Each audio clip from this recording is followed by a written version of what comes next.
yung mga leader, yung mga financier, yung mga protector, hindi nakukulong. Wala naman na i-report, Mr. Chair, di ba? Kaya tingin tuloy ng tao, moro-moro lagi itong investigasyon natin because nothing is happening for the longest time. Wala pong nakukulong. May nakulong na po ba na gobernador? May nakulong na po ba na mayor? May nakulong na ba konsehal? May nakulong na ba regional director, provincial director? Wala pa pong nakukulong. Personally, it would be demeaning to say that this committee, more so this House, has not accomplished anything in investigation similar to what we are doing here. Not all elected government officials are guilty of illegal gambling. May mga gagong government officials, meron din mga gago rin sa service, but not all. We cannot say that to everyone, Mr. Chair. Ako, nag-mayor ako. Pinasara ko yung dalawang sabungan sa amin. Pinahuli ko yun. Pero, but sorry to say, but hindi ho lahat ng government officials walang nagagawa. At saka itong house na to, walang na-accomplish. I did not say that everybody, local government officials, elected officials, are involved in illegal gambling. My point is, my question was, may nakulong na po ba na mayor or na gobernador na nasasakupan niya yung kanyang lugar na may illegal gambling? Wala pa po eh. Well, congratulations po sa mga LGU natin na mga mayor, gobernador, na congressman na wala pong illegal gambling sa kanilang lugar because meron po silang political will. It's called political will, ladies and gentlemen. For this purpose. Yes, Mr. Chair, Congressman, if I may just add. Kasi ho, sir, yung mga binabanggit na number 1,000, 5,000 na nahuli, yan po, sir, ang tawag sa linggo na yan, yung mga piyait. Yan yung mga binabangketa, yan yung mga hampas lupa ng mga mananaya na nahuli na nagtataya ng 5 piso, 10 piso. Meron ka na bang nalalaman o wala pang nababalita na may nahuli na administrator, operator ng illegal gambling? Wala pa, Mr. Chair. And hindi nakapagtataka because yung operator, yung mga management, itinatago yun. Yung hinuhuli lagi ng mga otoridad natin, yung mga nagtataya sa lupa, yung mga 10 piso, 15 pesos, 20 tong each. Pero yung mga management, yung mga leader, yung mga financier, yung mga protector, hindi nakukulong. Wala naman na i-report, Mr. Chair, di ba? Kaya tingin tuloy ng tao, moro-moro lagi itong investigasyon natin because nothing is happening for the longest time. Wala pong nakukulong. May nakulong na po ba na gobernador? May nakulong na po ba na mayor? May nakulong na ba konsehal? May nakulong na ba regional director, provincial director? Wala pa pong nakukulong, Mr. Chair. Mr. Chair. And that is a big challenge for the PNP who are enforcing the law. Mr. Chair. And at the same time, before I acknowledge or recognize Congressman Gomez, just wanted to make a piece on what Congressman Erwin was saying. I think napapaikutan nga talaga tayo dito. And the problem is not only the enforcement of the LGU but also of the enforcement of the PNP, no? And this time, we're not messing around. This time, we need result. And this time, under our leadership, no, and all the members of this committee, we will produce result. And I hope that with that statement of Congressman Tulfo and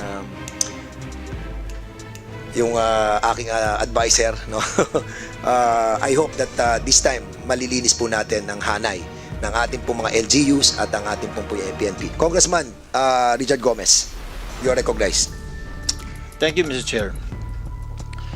Mr. Chair,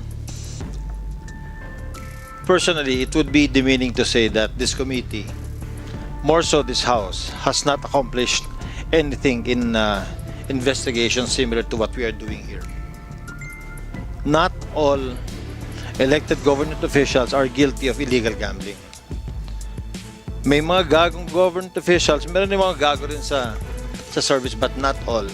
We cannot say that to everyone, Mr. Chair. Ako, nag-mayor ako. Pinasara ko yung dalawang sabungan sa amin. Pinahuli ko yun. Pero, but sorry to say, but hindi ho lahat ng government officials walang nagagawa. At saka itong house na to, walang na-accomplish. So what we need to do is really to push the PNP to enforce yung trabaho nila. The CIDG, the regional directors, gawin nila yung trabaho nila. All of us, we need to do our share.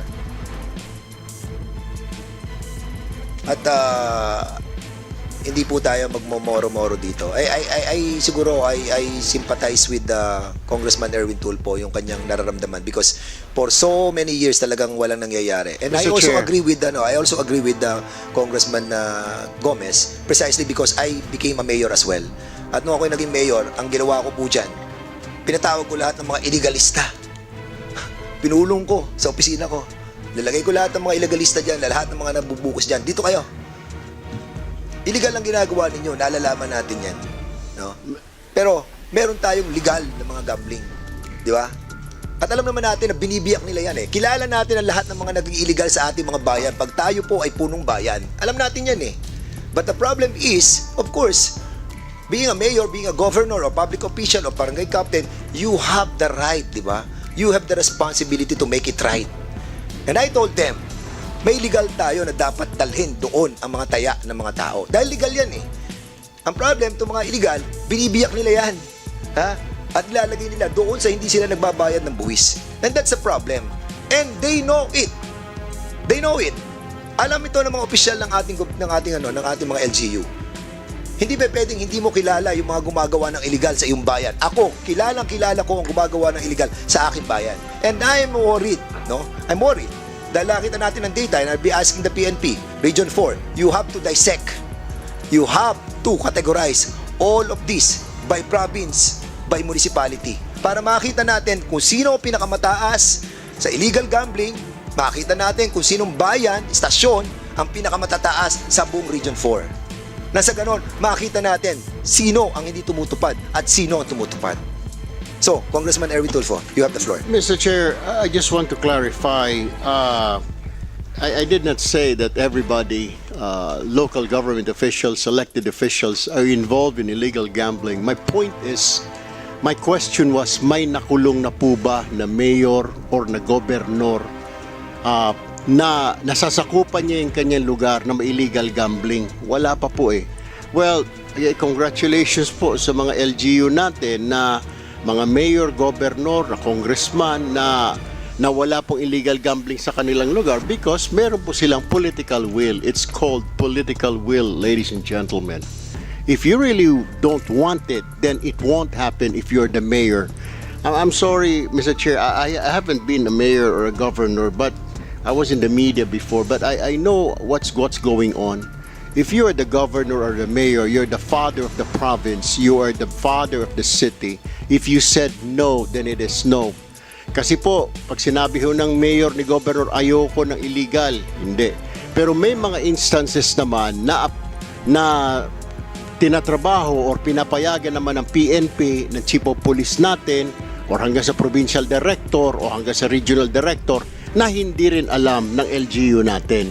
Yun ho minsan nagkakaproblema. Pero kung talagang rampant ang illegal gambling siguro dito sa Region 4 na sinasabi ho ninyo, siguro may basbas ho yun ng mayor, may basbas ho ng gobernador, alam ho ni RD, hindi naman makapalag si RD, or yung PD, kasi baka matransfer si PD, sabi ni gobernador, palayasin mo ito chief PNP, o kuan, kailangan palitan ito DILG dahil hindi sumusunod sa akin.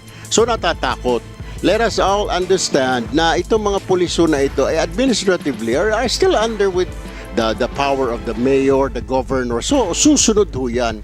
Pero pag sinabi ho ni mayor, I don't like it, I don't want it, walang sugalan. Marami naman ho mga cities and provinces sa Pilipinas na wala pong sugalan because ayaw po ng mayor, ayaw po ng governor. Okay? Pag ayawan ho ng governor, mayor ho yan, wala ho yan. Titigil ho yan. Trust me, Mr. Chair. Thank you. And I agree with that, no?